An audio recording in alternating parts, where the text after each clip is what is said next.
बोलो जयकारा, बोलो मेरे श्री गुरु महाराज की जय। बोलो श्री सतगुरुदेव भगवान की जय। बोलो श्री नगली निवासी भगवान की जय। बोलो श्री परमहंस दयाल जी महाराज की जय। श्री सतगुरुदेव भगवान की प्यारी सी संगत, आइए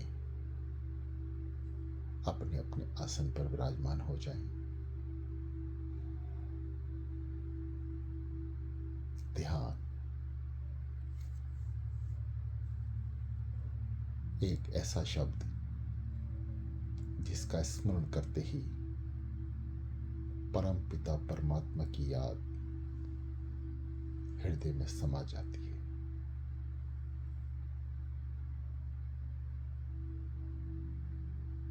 यह संसार है और संसार में हम जीवात्मा, हमारे जैसे हजारों लाखों खरबों अरबों अनगिनत प्राणी इस धरा पर श्वास ले रहे हैं, परंतु ये मानव जीवन अनमोल मिला है। केवल इस मनुष्य देह से ही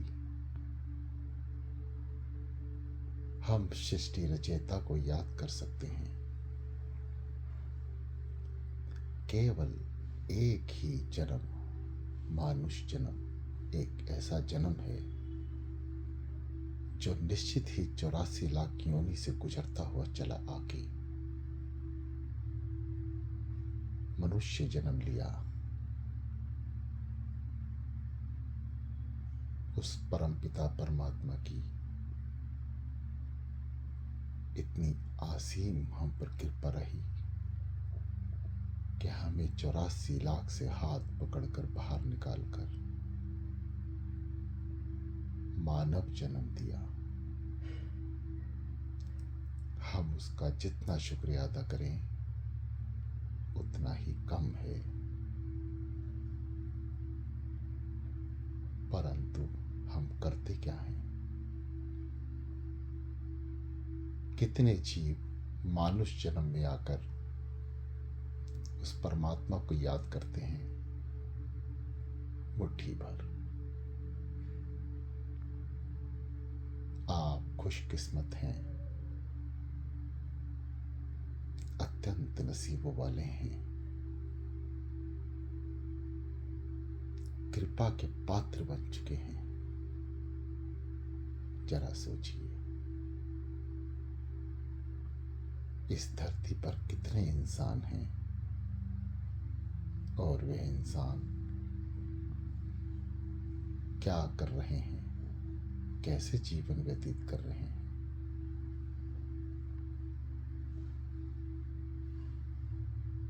क्या सभी के लिए जरूरी नहीं कि उस परम पिता परमात्मा को याद करें जिसने मनुष्य जन्म दिया? परंतु ऐसा नहीं होता। हम में से कुछ मुट्ठी भर मानुष ही परम पिता को याद करते हैं और उस मुट्ठी भर में से भी चुटकी भर उस याद को दया में बदल पाते हैं।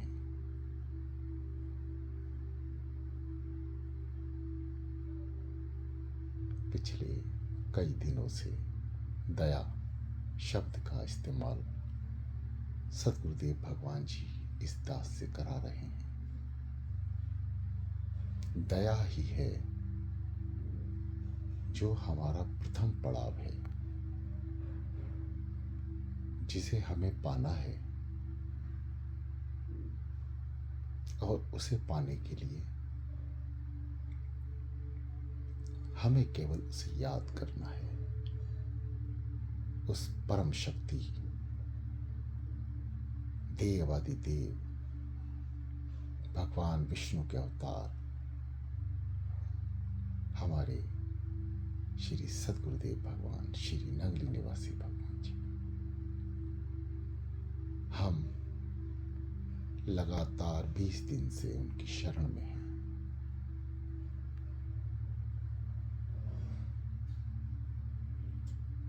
इस 20 दिन में श्री गुरु महाराज जी ने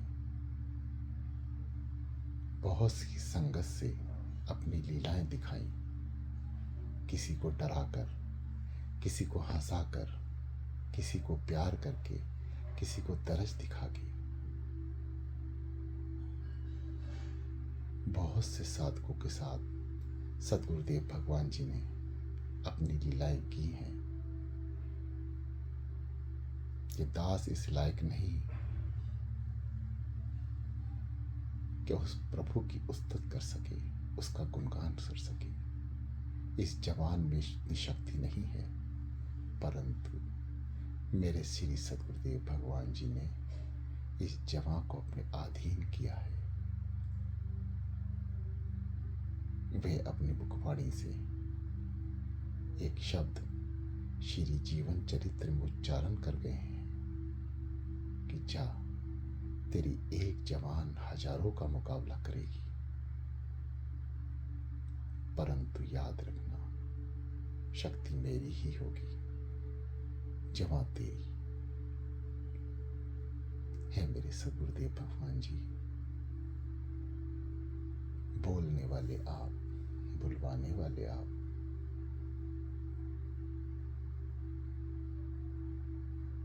सुनने वाले आप, सुनवाने वाले आप, देखने वाले आप, दिखवाने वाले आप, सोचने वाले आप, सुझवाने वाले आप। ये दास आपकी शरण में है प्रभु। आप जैसे चाहें वैसे इस दास से सेवा लें। ये मेरा जीवन धन्य है, धन्य है ये आपके भक्त जो इस समय आपको याद कर रहे हैं, आपकी दया के पात्र बनने का विचार पैदा कर रहे हैं, उस मार्ग पर चल रहे हैं। हे दयालु, आपके श्री चरणों में प्रार्थना है। हम में से कितने ही पहली बार 40 दिन के जाप पर बैठे हैं। हम ऐसे जीव हैं जो आपको कभी याद नहीं कर पाए। ऐसे भी प्रेमी हैं जिन्होंने कभी आपका नाम नहीं लिया, आपके दर्शन दीदार तो किए, परंतु इस मार्ग पे नहीं चले। वे आपकी शरण में है प्रभु, आप बख्श देना। हे मेरे दयालु, आप अपने प्रेमियों को बख्श दो। आप सदैव अपने प्रेमियों को एकत्र करने के लिए ही धरा पर आते हैं। जब जब भक्त पुकारते हैं और उनकी पुकार परवान चढ़ती है, आप किसी न किसी रूप में अवतार लेते हैं और उनके उठते हुए हाथों को थाम लेते हैं।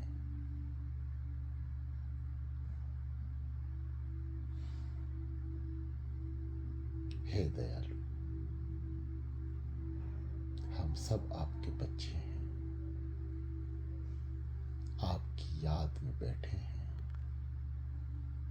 दया करो प्रभु, दया करो दयालु, ऐसी दया करो कि हम आपकी याद ना भुला पाए। ऐसी दया दृष्टि हम पर डाल दो प्रभु कि आपकी याद रोम रोम में समा जाए। हम आपको याद किए बिना इस संसार का कोई कार्य ना कर पाए। सोते उठते बैठते जागते खाते पीते चलते फिरते हर कर्म में आप हो, आपकी याद हो। हमें निष्कर्म बना दो प्रभु। बस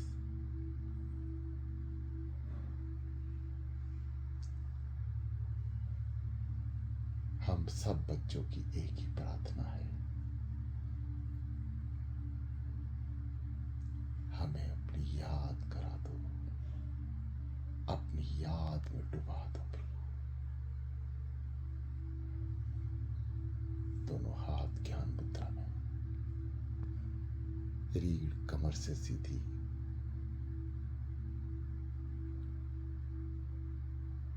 गर्दन सीधी, गहरी लंबी सांस। जिस साधक को रीढ़ में तकलीफ महसूस हो, वे किसी न किसी गद्दीदार चीज, चद्दर, तकिया का इस्तेमाल करें। किसी भी स्थान पर बैठे वे स्थान शुद्ध हो, क्योंकि साधना में स्थान का बड़ा महत्व है। हम जिस पलंग पे सोते हैं उस पलंग का आवरण सारी रात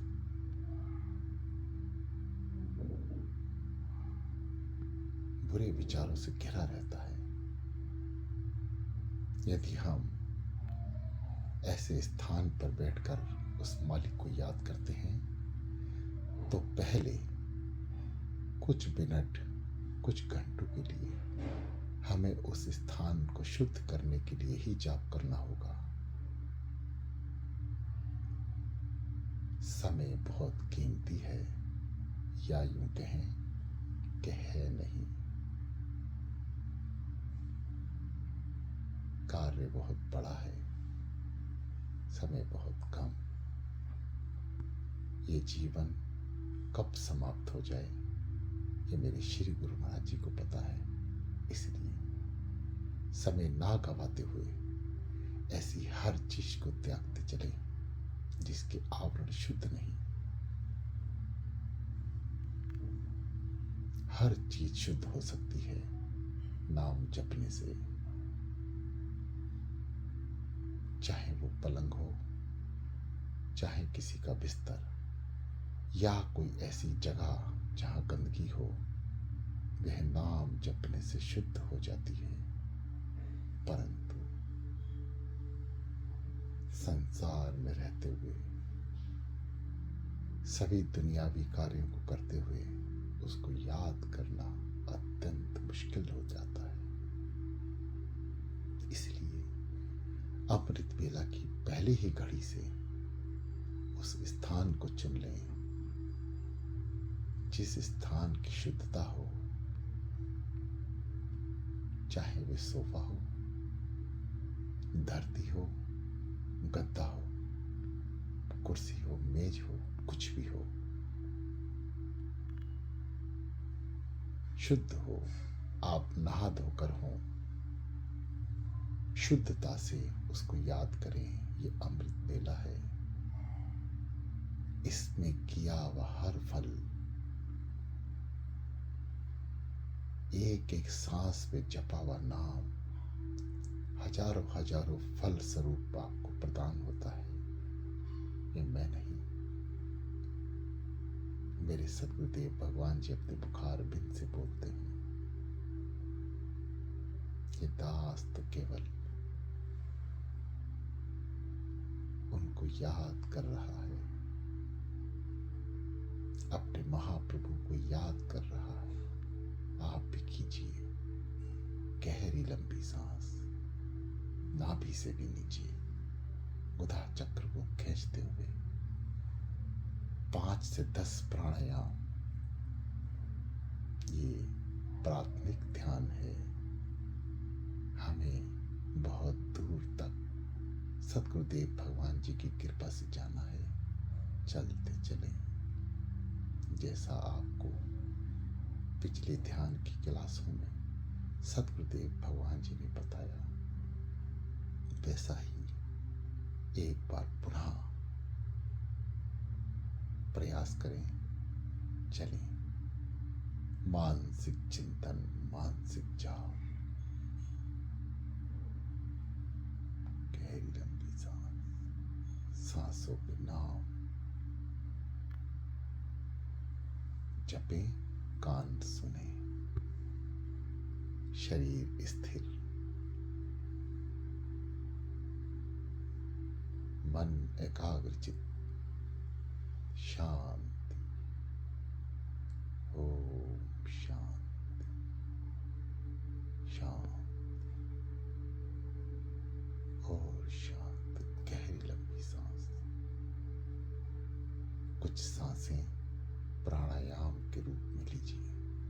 उसके बाद सांसों के नाम की यात्रा शुरू करें। सो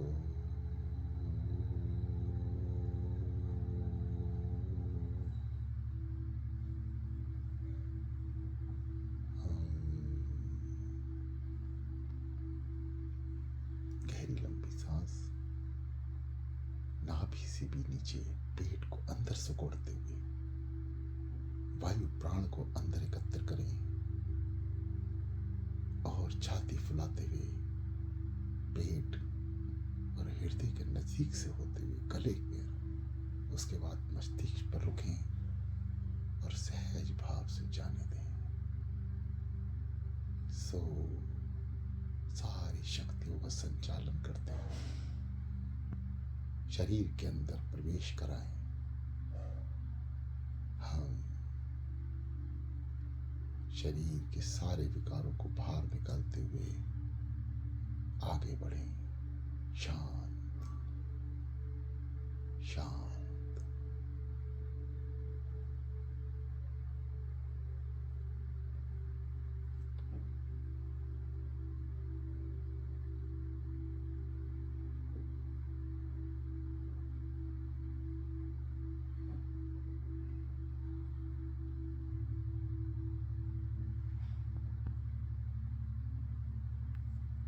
मानसिक क्रिया,